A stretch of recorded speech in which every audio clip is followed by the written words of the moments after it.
Hello everyone, आज की video में हम देखने वाले हैं रिक्वायर इन नोड.जेएस। हम फाइल्स को कैसे रिक्वायर कर सकते हैं, फाइल से कुछ एक्सपोर्ट कैसे कर सकते हैं।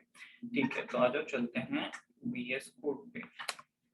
ठीक है, तो सबसे पहले हमने एक सिंपल नोड.जेएस एप्लीकेशन बना लिया है। यहाँ पे पैकेज.json है। ठीक है, तो रिक्वायर का सिंटेक्स क्या होता है? रिक्वायर एंड तुम लिखते हो यहाँ पे something to import। ठीक है, तो सिंपल। अगर तुम्हें कोई मॉड्यूल रिक्वायर करना होता है तो तुम यहाँ मॉड्यूल का नाम लिखोगे, नहीं तो पाथ लिखोगे। ठीक है, तो अभी इसके लिए दो कोर मॉड्यूल्स हैं नोड.जेएस में, जो कि है रिक्वायर एंड मॉड्यूल। तुम कभी भी ना रिक्वायर नहीं करोगे या फिर रिक्वायर मॉड्यूल नहीं करोगे। ठीक है, तुम हमेशा रिक्वायर को डायरेक्टली यूज करोगे क्योंकि वो ग्लोबल स्कोप में है। ठीक है, तो चलो एक फाइल से रिक्वायर करेंगे और उसके बाद देखेंगे स्टेप्स क्या होते हैं जब तुम कुछ रिक्वायर करते हो। तो एक EXP में क्या किया है? EXP में मैंने कुछ नहीं किया है, मैंने कंसोल लॉग किया EXP। ठीक है, और इसको बस रिक्वायर कर लिया।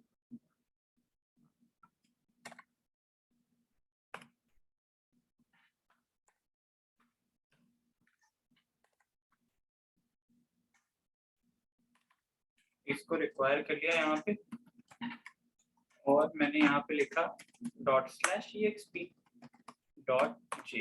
ठीक है, अभी कंसोल लॉग किया कि हम कहाँ हैं, इंडेक्स में। ठीक है, तो अभी देखते हैं क्या रिजल्ट आता है। इसने बोला EXP एंड इंडेक्स। तो इसका मतलब देखो कि अगर तुमने EXP से कुछ रिक्वायर किया है ना, तो वो चल जाएगा। ये फाइल पहले रन होती है। अब ये जब हुआ था तो इसमें क्या क्या स्टेप्स इन्वॉल्व थे? इसमें इन्वॉल्व थे रिजॉल्विंग इन्वॉल्व था, इसमें इन्वॉल्व था लोडिंग द फाइल। इसमें थर्ड स्टेप क्या हुआ? थर्ड स्टेप हुआ रैपिंग। ठीक है, उसके बाद हुआ इवैल्यूएटिंग, वो फाइल चली।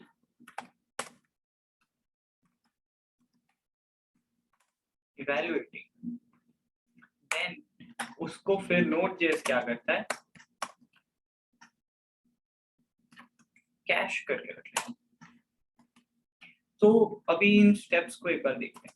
रिजॉल्व करने के लिए to find the absolute path of the file. देखो, एब्सोल्यूट पाथ का मतलब क्या हुआ? ये जगह कहाँ पे है? यहाँ पे। अगर तुमने पूरा जैसे ये जगह इंडेक्स से कहाँ पे? इंडेक्स की जगह। ठीक है, absolute path. Loading and determine the type of file content. अभी फाइल का कंटेंट कैसा है? JS टाइप का है। ठीक है, और उसको लोड कर। रैपिंग यानी कि to give the file its private scope. It is what makes the file require and module objects local file we require। ठीक है, then evaluate करता है उसको, वो फाइल चलती है तभी तो ये require EXP के require करने से हमारा EXP प्रिंट भी हो रहा है, evaluate होता है। ठीक है, then कैश करके रख लिया जाता है ताकि so that when we require this file again we don't go over all the steps। ये सारी चीजें दोबारा ना हो, ये सब कैश करके रखी जाएंगी एंड वो कैश से ही दोबारा रिक्वायर हो जाएगा। हर बार अगर मैं यही रिक्वायर 2-3 बार कर दूं तो हर बार वो रिक्वायर की सारी स्टेप्स नहीं करेगा। ठीक है, ये देखो हर बार रिक्वायर नहीं हुआ, एक ही बार।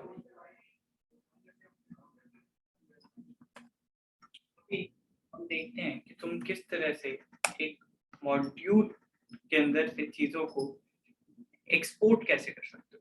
ठीक है, उससे पहले एक मॉड्यूल ऑब्जेक्ट से इंट्रोड्यूस कराते हैं। तो ये तो हो गया रिक्वायर के बाद, एक बार करो 50 बार करो, होगा एक ही बार। ठीक है, तो जो मॉड्यूल ऑब्जेक्ट है वो देखते हैं, वो क्या है, वो कहाँ देख लेते हैं, यहाँ देख लेते हैं। नोड लिखते हैं और मॉड्यूल, ये ध्यान से देखो, ये मॉड्यूल क्या है, वहाँ पे पाथ्स कौन से हैं, वहाँ पे नोड सी के नोड मॉड्यूल। ठीक है, अगर मैं यहाँ जाके ओपन करूँ, यहाँ जाके ओपन करूँ और यहाँ पे मॉड्यूल टाइप करूँ तो ये पाथ्स मिलेंगे जो मैं जहाँ पे मैं हूँ। ठीक है, ये एंड वहाँ पे सारी चीजें एंड मॉड्यूल डॉट एक्सपोर्ट्स है।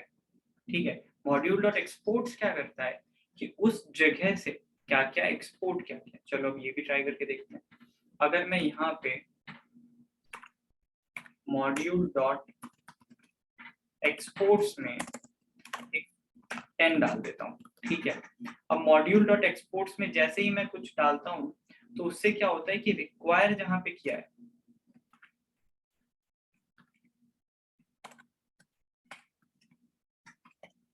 वहां पे, जहां पे मैं रिक्वायर कर रहा हूँ, रिक्वायर वाले फंक्शन की वैल्यू वो हो जाएगी। ठीक है, अभी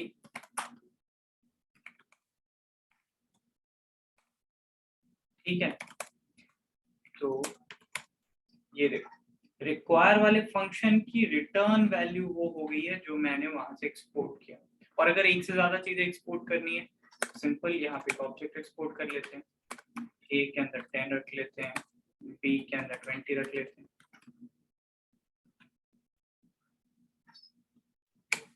ये देखो, और अगर इनमें से एक ही चीज देखनी है तो यहाँ से या तो डी स्ट्रक्चर कर लो या तो डॉट ए लिख लो डायरेक्टली, क्योंकि वो एक ऑब्जेक्ट है। ठीक है, तो आगे चलते हैं। इस चीज से फर्क नहीं पड़ता कि तुम यहाँ जेएस स्पेसिफाई कर रहे हो या नहीं कर रहे हो। ठीक है, वो भी चल रहा है। अगर कोई नोड मॉड्यूल होता है, ठीक है, अगर कोई नोड मॉड्यूल होता है, फॉर एग्जाम्पल हम करते हैं लाइक HTTP। ठीक है, तो जो नोड मॉड्यूल्स वाली फाइल होती है, यू नीड नॉट टू, वो वहां पे होनी नहीं चाहिए या डॉट स्लैश लगाने की जरूरत नहीं है, तुम्हें पाथ की तरह पास करने की जरूरत नहीं। ठीक है, तो इसको इंपोर्ट हुआ कि नहीं उसके लिए कंसोल लॉग कर लेते हैं एंड लेट HTTP में स्टोर करा के देख लेते हैं। ठीक है, तो अभी देखते हैं। तो ये नोड मॉड्यूल वाली एक HTTP मॉड्यूल है जो कि आ चुका है हमारे पास। ठीक है, तो इसी तरह से जब हमें कोई मॉड्यूल स्पेसिफाई करना होता है, अगर जरूरी नहीं है कि वो मॉड्यूल डिफॉल्ट मतलब नोड के साथ ही है, अगर तुम साथ कोई इंस्टॉल भी करते हो like npm i express, node का साथ में आने वाला मॉड्यूल नहीं है, मगर अगर तुम्हें ये भी इंपोर्ट करना है तो रिक्वायर एक्सप्रेस और यहाँ पे एक वेरिएबल, तो वहां से जो चीजें एक्सपोर्ट हुई होंगी ना वो चीजें उस वेरिएबल के अंदर आ जाएंगी।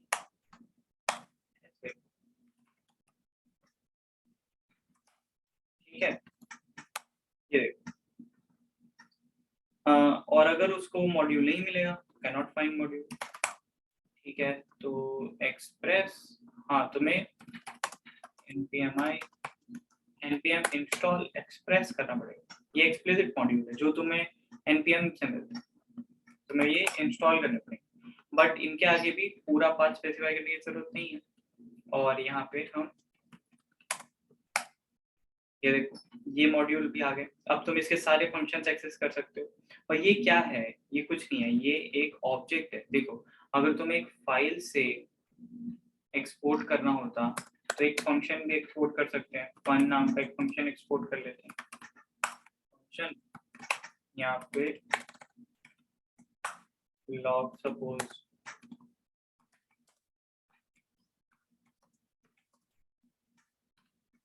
exp।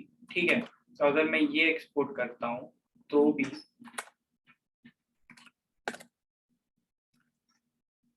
Require exp dot dot fun, और फन को कॉल कर देते हैं।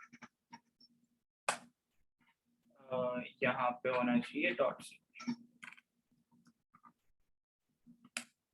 ये देखो फन इन एक्सपी कॉर्ड और इसके पहले एक्सपी कंसोल लॉग, ठीक है। तो सेम तरीके से तुम फंक्शंस पे एक्सपोर्ट कर सकते हो। एंड यहाँ पे जरूरी है वो ऑब्जेक्ट में फन वैल्यू पे फंक्शन, अभी तुम चाहते हो कि डायरेक्टली फंक्शन ही एक्सपोर्ट हो जाए, तो यहाँ से फंक्शन असाइन कर दो एक्सपोर्ट को, ठीक है।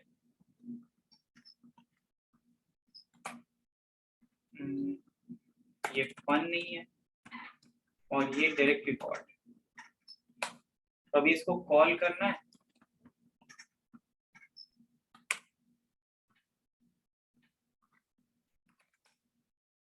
require exp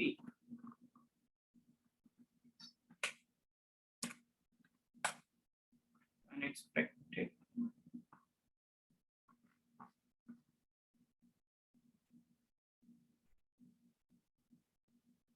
ओके यहाँ पे कुछ ये आना चाहिए, तो ये फंक्शन कॉल हो गया। तुम डायरेक्टली फंक्शन असाइन कर दो, कुछ भी असाइन करो, राइट। तो आगे चलते हैं।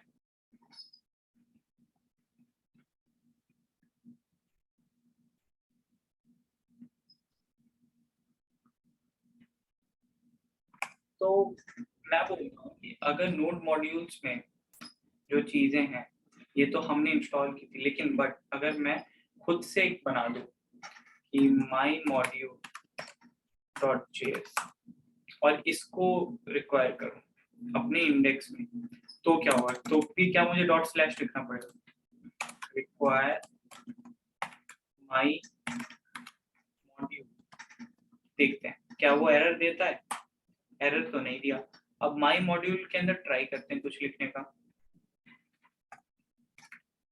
लॉग कर लेते हैं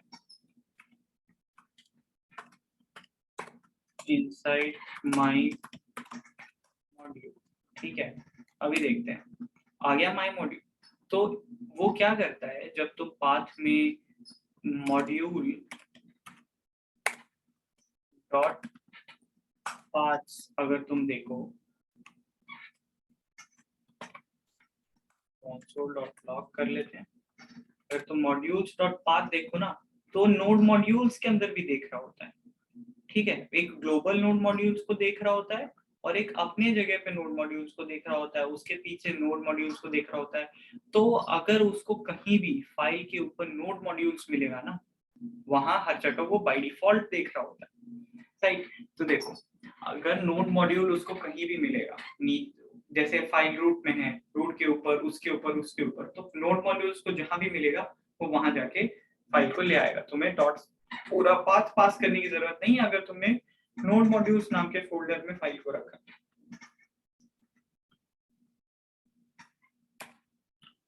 अगर तुम्हें देखना है कि वो मॉड्यूल सही से रिक्वायर होता है कि, तो उसके लिए एक फंक्शन है रिक्वायर रिजॉल्व, और रिक्वायर रिजॉल्व से क्या होगा कि तुम देख पाओगे एंड वो तुम्हें पाथ दे देगा। सपोज मैं एक ऐसी फाइल का नाम लिख देता हूँ जो वहां पे है ही नहीं, तो रिक्वायर रिजॉल्व तुम्हें एरर दे देगा।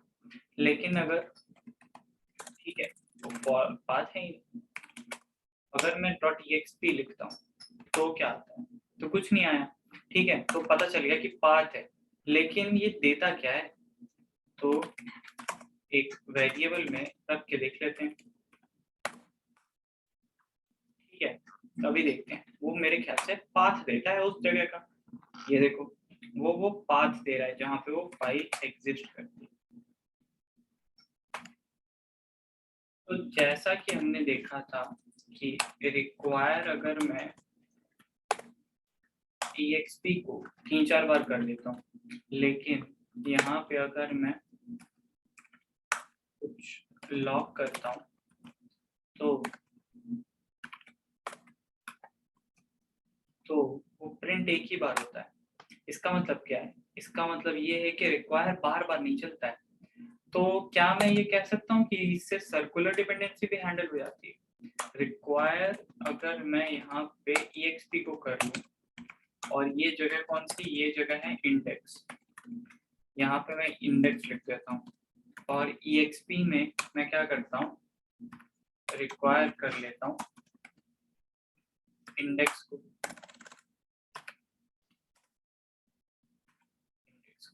तो अभी अगर तुम देख पा रहे हो तो ये exp है, ठीक है, और मैं इंडेक्स को रिक्वायर कर रहा हूँ और इंडेक्स में exp को रिक्वायर कर रहा हूँ और इंडेक्स में इंडेक्स प्रिंटेड है, ठीक है। तो अभी देखो यहाँ पे exp में ./index, अभी इसने इंडेक्स और exp एक ही बार प्रिंट किया। रन मैंने कौन सी फाइल को किया, मैंने रन इंडेक्स को किया, तो उसने रिक्वायर किया exp को रिक्वायर किया, तो सबसे पहले exp प्रिंट हुआ, देन उसने इंडेक्स को रिक्वायर किया, तो वो इंडेक्स प्रिंट किया, ठीक है। तो इससे क्या पता चलता है, इससे ये पता चलता है कि तुम सर्कुलर डिपेंडेंसी भी ऐड कर सकते हो Node.js and that are handled. अगर तुमने नोटिस किया हो तो ये चीज काम कैसे कर रही है, सर्कुलर डिपेंडेंसी वाली, ये सर्कुलर डिपेंडेंसी वाली चीज हैंडल ऐसे हो रही है। देखो अगर मैं नोड लिखूं और मॉड्यूल लिखूं, तो मॉड्यूल में तुम देख रहे हो कि यहाँ एक फॉल्स है, ठीक है, फॉल्स। तो अगर मैं एक काम करता हूँ, लॉग करा लेता हूँ, कैसे हैंडल हो रहा है, सर्कुलर डिपेंडेंसी बनाई और मॉड्यूल डॉट लोडेड को लॉग करा दिया। अभी देखते हैं, इसमें बोला कि देखो तो भैया फॉल्स है ये, तो हर बार फॉल्स ही है, तो ये काम कैसे किया, ये काम इसलिए नहीं किया क्योंकि Node.js ने इंटरनली हैंडल किया हुआ है। Node.js ने जब देखा कि मॉड्यूल डॉट लोडेड अगर ट्रू हो गया तो उसको लोड नहीं करना, वो लोडेड है, इसलिए वो चला ही नहीं। तो मैं एक काम कर सकता हूँ, सेट इमीडिएट में पास कर देते हैं, सेट इमीडिएट में लॉग करा लेते हैं मॉड्यूल डॉट लोडेड को, और अभी देखते हैं इससे क्या होगा कि वो फंक्शन लेगा और वो चला जाएगा क्यू में, कॉल बैक क्यू में, और वो चलने लगेगा, ठीक है। तो अभी एक काम करते हैं, इस बार चला के देखते हैं क्या इस बार ट्रू आएगा। ये देखो इस बार ट्रू आ रहा है, और ये आखिरी में क्यों आ रहा है, ये जबकि ये मैंने पहले लिखा हुआ इंडेक्स.js, आखिरी में इसलिए आ रहा है क्योंकि उसको मैंने कॉल बैक पास, और वो कॉल बैक पूरा इवेंट लूप में चल के आता है। तो जब तक वो चलने चला गया था तब तक काम हो चुका और वो ट्रू हो गया। तो एक बार फिर से देखते हैं, ये देखो ट्रू हो चुका, ठीक है। तो मॉड्यूल डॉट लोडेड के कारण वो एक ही बार लोड होता है, सर्कुलर डिपेंडेंसी भी हैंडल हो जाती है। क्यों सर्कुलर डिपेंडेंसी कैसे हैंडल हो रही है, यहाँ देखो रिक्वायर एक्सप्रेस, यहाँ पे मैंने रिक्वायर इंडेक्स किया, इससे सर्कुलर डिपेंडेंसी बनी। और Node.js बोलता है कि देखो भैया मैंने सर्कुलर डिपेंडेंसी हैंडल कर लिया, तुम गलती करो कोई बात नहीं, मैं नहीं करूँगा, ठीक है। तो जब हमने देखा कि कंसोल के डिले होने के बाद जब वो कॉल बैक क्यू में चला गया तब प्रिंट कर रहे हैं तो फॉल्स आ रहा है, इसका मतलब क्या है कि नोट करो कि कंसोल लॉग डिलेड आउटपुट को भी प्रिंट कर रहा है, मतलब exports, the exports object becomes complete when Node.js finishes loading. So the whole process of requiring loading is of modules is synchronous. That's why why we are able to, मतलब हम modules को fully load होने के एक cycle के fully load होने के बाद ही काम करा सकते हैं। This also means that we cannot change the module.exports वाला जो ऑब्जेक्ट है explicitly in a callback। देखो अगर तुम इस तरह का कुछ करना चाहोगे ना, अगर तुम रिक्वायर कर लेते हैं, एक और मॉड्यूल होता है जो कि है fs, जो Node.js के साथ आता है, let fs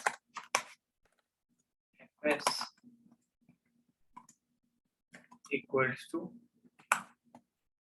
और अगर मैं fs.read फाइल करता हूँ और इसको कुछ पास करता हूँ जैसे /, कुछ भी पास कर देते हैं, इंडेक्स ही पास कर देते हैं, और यहाँ ये कॉल बैक लेता है जिसमें पहला है एरर, दूसरा है डेटा। और इस फंक्शन में अब मैं बोल रहा हूँ कि exports डॉट डेटा में कुछ चेंज कर देते हैं, module dot exports, module dot exports के डेटा में 10 डाल देता हूँ मैं, क्या ये मैं कर पाऊंगा? लेट्स सी, नोड EXP को रन करते हैं, ये हो तो गया, लेकिन यहाँ पे वो काम नहीं किया। काम कैसे नहीं किया, इंडेक्स में देखते हैं। लॉग रिक्वायर EXP किया है ना हमने, यहाँ पे लिख लेते हैं let data equals to EXP dot data. ठीक है, तो अभी देखते हैं नोड इंडेक्स, ये देखो यहाँ पे वो तो आया ही नहीं। अगर मैं डेटा को प्रिंट कराऊं, लॉग डेटा, अगर मैं डेटा प्रिंट कर रहा हूँ तो अनडिफाइंड मिल रहा है, तो वो तो आया ही नहीं, मतलब हम ऐसे क्यू के अंदर नहीं कर सकते। So this means that we cannot change exports object, exports वाला module dot exports object asynchronously। ठीक है, तो तुम्हें एक चीज यहाँ पे और नोट करनी चाहिए कि नोड जेएस में जो हम रिक्वायर कर रहे थे और जेएस नहीं स्पेसिफाई कर रहे थे, तो सबसे पहले तो नोड क्या करता है, डॉट जेएस की फाइल्स उसको डॉट जेएस की तरह ट्रीट करने की कोशिश करता है, एंड जब डॉट जेएस की तरह वो सॉल्व नहीं होता तो उसको फिर वो डॉट जेसन की तरह ट्रीट करने की कोशिश करता है। अगर वो भी रिजॉल्व नहीं होता है तो वो क्या करता है कि डॉट नोड एक बाइनरी फाइल की तरह उसको ट्रीट करने की कोशिश करता है। ठीक है, और फाइल्स को डायरेक्टली रिक्वायर करने का मोटिव ये है ताकि तुम ऐसे कोई कॉन्फ़िग बनाओ, और फॉर एग्जांपल चलो करके देखते हैं, जेसन्स को तुम डायरेक्टली इंपोर्ट कर सकते हो जैसा मैंने बोला। तो हम यहाँ लिखते हैं कॉन्फ़िग डॉट जेसन, अगर जेसन एक्सटेंशन की फाइल है, और यहाँ पे हम रख लेते हैं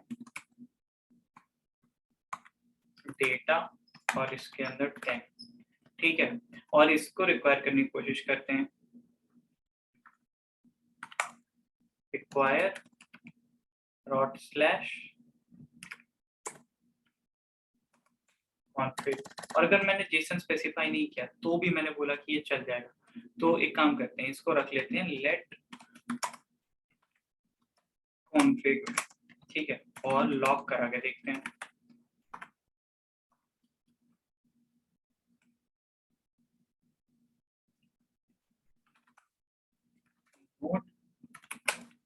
तो ये देखो जेसन फाइल्स पे डायरेक्टली रिक्वायर हो सकती है, वहां से एक्सपोर्ट हुई तो यहाँ पे इंपोर्ट करा सकते हो। ठीक है, अगर तुम्हें एक्चुअली ये चीज चेक करनी हो कि कौन सी फाइल रिक्वायर हो सकती है, तो हम क्या करते हैं, लॉक करा के देख लेते हैं रिक्वायर डॉट एक्सटेंशंस को। डेप्रिकेटेड है but you can JS, JSON and node, right? और अगर और ज्यादा देखना है तो यहाँ पे अगर मैं कहूँ dot JS dot to string, तो शायद ये प्रिंट भी हो जाए इसके अंदर। ठीक है, तो ये देखते हैं, ये देखो अगर तुम्हें समझ नहीं आ रहा है कि JS वाली चीज में फाइल में क्या लिखा है तो तुम उस फंक्शन को भी देख सकते हो। अगर तुम चाहते हो JSON को देखना तो JSON में क्या होगा, वो उस फाइल को पार्स कर रहा होगा। ठीक है, JSON डॉट पार्स ऐसा कुछ। ठीक है,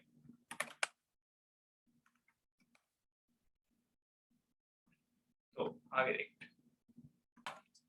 तो तुमने देखा होगा कि अगर हम कभी भी एक, सपोज देखो इंडेक्स डॉट HTML बनाते हैं, ठीक है, और इस इंडेक्स डॉट HTML के पहले फ्रंट एंड की बात करते हैं अलग से। अलग से अगर मैं एक फोल्डर बना लूं फ्रंट एंड में और एक इंडेक्स डॉट HTML बनाता हूँ, ठीक है, और यहाँ पे मैं ले लेता हूँ दो स्क्रिप्ट 1.js और स्क्रिप्ट 2.js। ठीक है, और स्क्रिप्ट index.html में क्या करता हूँ कि स्क्रिप्ट में यहाँ पे स्क्रिप्ट 1 को इंपोर्ट कर लेता हूँ, ठीक है, और स्क्रिप्ट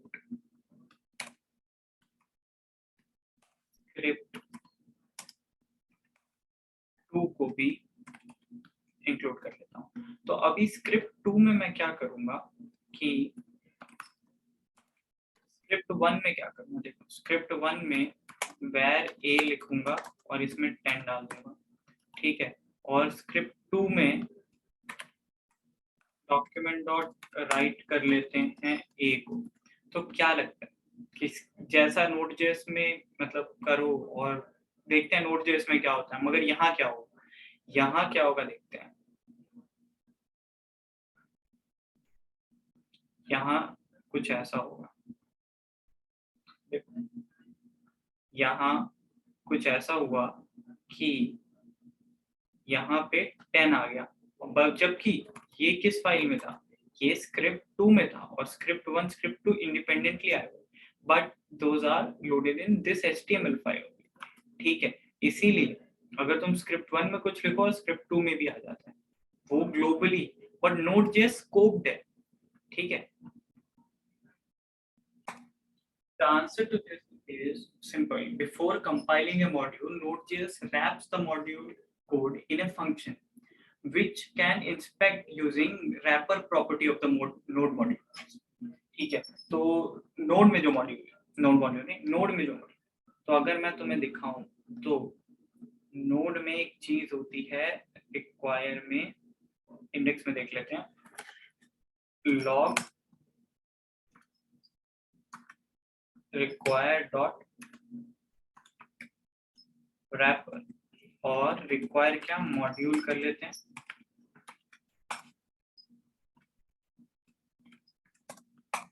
ये देखो एक रैपर फंक्शन होता है जिसमें वो रैप हो जाता है, ठीक है, जहां पे मॉड्यूल है, रिक्वायर है, एक्सपोर्ट्स है, फाइल नेम है, dir नेम है, तुम ये चीजें भी देख सकते हो, log underscore underscore dir name, ठीक है, तो तुम्हें डायरेक्टरी नेम मिल जाएगा ये कहाँ पे, ठीक है, उस डायरेक्टरी का नाम।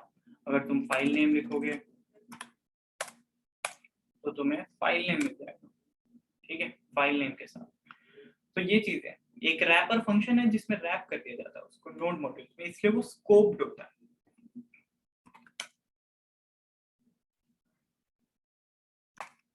So Node.js does not execute any code you write in a file directly. It executes this wrapper function which will have your code in his body. मैं कहता हूँ कि Node.js में जो फाइल आ रही है वो रहती है वहां पे, वो फाइल ही है, लेकिन वो क्या करता है उसको उठा के उस रैपर में भर देता है और वो रैपर फंक्शन एग्जीक्यूट होता है। This wrapper function has file arguments, exports, require, module, file name, directory name. This is what makes them appear look like global when the fact it's when they are specifically in a module, right? All of these arguments get their value when node executes the wrapper function. जब node उस wrapper function, देखो तुम्हें लग रहा है तुम file चला रहे हो node और index.js लिख के, होता क्या है कि वो wrapper function को चलाता है, और wrapper function जब चलती है तो node, dir name, file name, module, export ये सब भर जाते हैं, और ये सब भर जाते हैं तो तुम उस फंक्शन के अंदर वो यूज कर पाते हैं। अब ये क्या है, कुछ भी बोल के निकल लो, मतलब तुम बोल रहे हो फाइल फंक्शन में है और ऐप हो रहा है कुछ भी, तो आर्गुमेंट्स, उसका आर्गुमेंट्स क्या होते हैं, ऐसे ही आर्गुमेंट्स, ठीक है, चलो देख लेते हैं।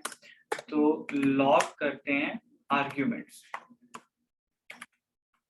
एक बार अगर तुम्हें पता ना हो तो देख लो क्या होता है कि फंक्शन के अंदर यहाँ पे सपोज मैं a, b, c पास करता हूँ, बट अगर तुम्हें ये आर्ग्यूमेंट्स ऐसे ना मिले ना तो एक काम कर सकते हो, लॉग करा लो आर्ग्यूमेंट्स को, सपोज करते हैं ये फंक्शन का नाम है फन, ठीक है, और अगर मैं फन को वो कॉल करता हूँ और यहाँ पे 10-20 पास कर देता हूँ, तो अभी देखते हैं, ये देखो आर्ग्यूमेंट्स आ गया ना, आर्ग्यूमेंट्स में 10-20, लेकिन तुम भैया बोल रहे हो कि फाइल भी फंक्शन ही है, वो रैपर में रैप हो रही है, ये सब क्या बात हुई। तो चलो देखते हैं फाइल में कोई डायरेक्टली आर्ग्यूमेंट्स है, बिल्कुल है, ये देखो यहाँ पे वो सारी चीजें मिल जाएंगी तुम्हें, जो आर्ग्यूमेंट्स में मैंने बोला था। एक्सटेंशन देखो JS, जेसन, नोड, तुम्हें फाइल नेम मिल जाएगा, डायरेक्टरी नेम मिल जाएगा, ठीक है। कैश में क्या क्या है वो मिल जाएगा, जैसे index.js बार बार रिक्वायर किया। मॉड्यूल मिल जाएगा, मॉड्यूल मेरे को एक्सपोर्ट्स है, पेरेंट है, फाइल नेम है, लोडेड में फॉल्स है जिससे सर्कुलर डिपेंडेंसी चल रही है, ठीक है। पाथ्स है सारे जहां से नोड मॉड्यूल्स निकालने, जितना अंदर होगा उतने पाथ्स होंगे, ठीक है। तो फाइल भी कुछ है नहीं, रैपिंग इन ए फंक्शन। अगर तुम ध्यान से देखोगे ना तो V8 इंजन ही निकाला गया था क्रोम से V8 इंजन निकाला, और JS के कोड में बार बार क्या हो रहा था कि वो सारे ही फाइल्स को एक साथ रन कर दे रहा था HTML में डाल के। तो यहाँ क्या कर रहा है, यहाँ वो फंक्शंस में डाल दे रहा है फाइल के अंदर के कंटेंट को, बस ज्यादा कुछ नहीं कर रहा है, मतलब कर बहुत कुछ रहा है, वो फंक्शंस के अंदर रैप कर रहा है उसको।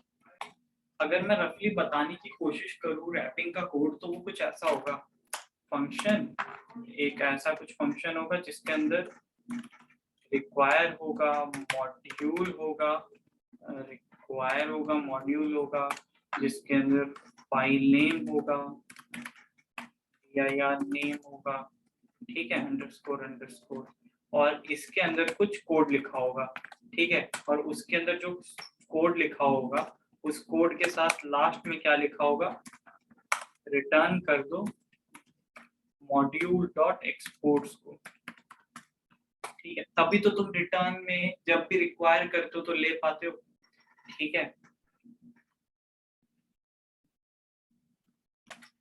तो अभी मैं एक बात बोलता हूँ, अभी क्या बात बोलता हूँ, there is nothing special about require object, it's an object that acts mainly as a function that takes a module name or path or module का नाम and returns a module.exports object of that function, जो उस file को, देखो मैंने समझाया file एक function है, उसके अंदर का module.exports को रिटर्न कर देता है।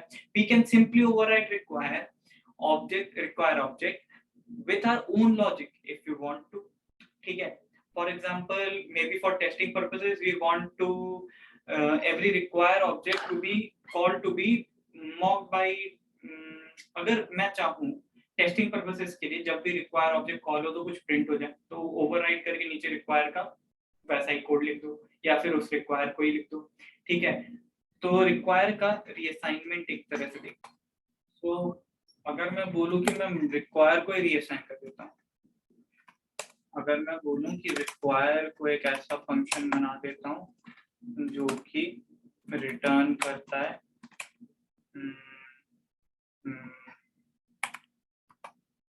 मॉक के अंदर ट्रू, ठीक है। अभी देखते हैं, मैं लिखता हूं रिक्वायर, ठीक है, रिक्वायर, और लॉक करके देखते हैं क्या ये एरर देगा। नहीं, बिल्कुल नहीं। तुम रिक्वायर को चेंज करो, कौन मना कर रहा है, चेंज हो गया, वैसे ही है ये, ठीक है। रिक्वायर भी कुछ नहीं है, बस एक ऑब्जेक्ट है जिसके अंदर फंक्शन है, और तुम वो एक फंक्शन है, ऐसा फंक्शन है जो एक फाइल का नेम लेता है। अगर मैं इसको हटा दूं तो ये वही वाला रिक्वायर बन जाएगा दोबारा से, और इसको मैं ./exp पास कर दूंगा, ठीक है। और ये exp में एरर है, ये हटा देते हैं इसको, हो गया। और ये exp का एक्सपोर्ट्स ऑब्जेक्ट रहता है, ठीक है। So that's all for this video. अगर कोई डाउट है तो mention them in the comment section and I will try to resolve.